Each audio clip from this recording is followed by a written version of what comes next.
بين الليالي ترى يا حظها الليلة بعروسنا اللي تنورها وتحييها. هذي رغد والحلا بارواح تفاصيله فيها اجتمع والمحاسن كلها فيها اجتمع والمحاسن كلها فيها.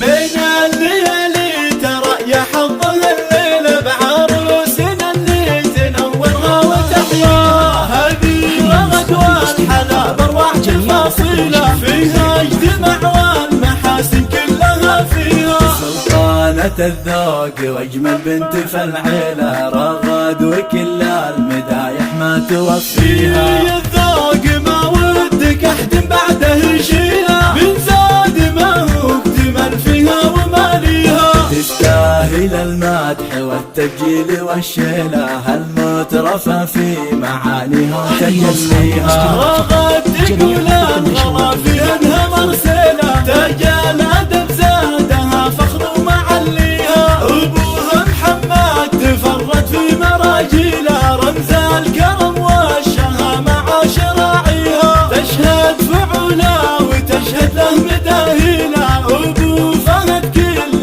عليه ويعاليها. قدر امها الغالية مسلوم تبجيله ام صالح اللي زرعت فيها مبادئها. واخوانها اهل العز ومنازلها عزوتها فيهم ولا خبتها قاويها. خواتها اجمل الورد واكاليلها اوصافهم فارقه محد يغايها. باللابت العز جيل من بعجيله حي الرشيدي على العليا مبانيها. باللابت العز جيل من بعجيله حي الرشيدي على العليا مبانيها. بين الليالي ترى يا حظها الليله بعروسنا اللي تنورها وتحياها. هذي رغد والحلا بارواح تفاصيله فيها اجتمع والمحاسن كلها فيها. سلطانة الذوق واجمل بنت في العيلة رغد وكل المدايح ما توفيها.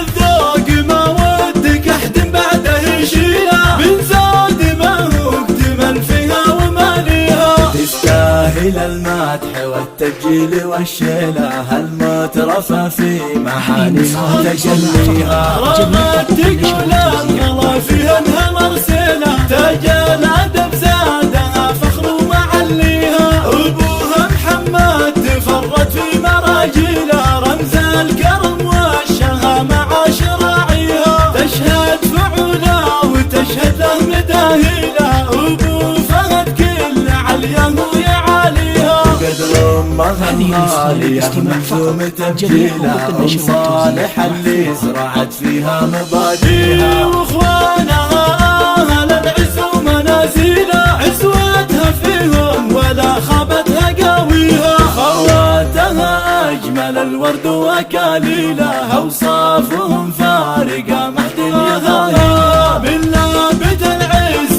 جيل من بعجيله حي الرشيدي على العليا مبانيها. باللابد العز جيل من بعجيله حي الرشيدي على العليا مبانيها.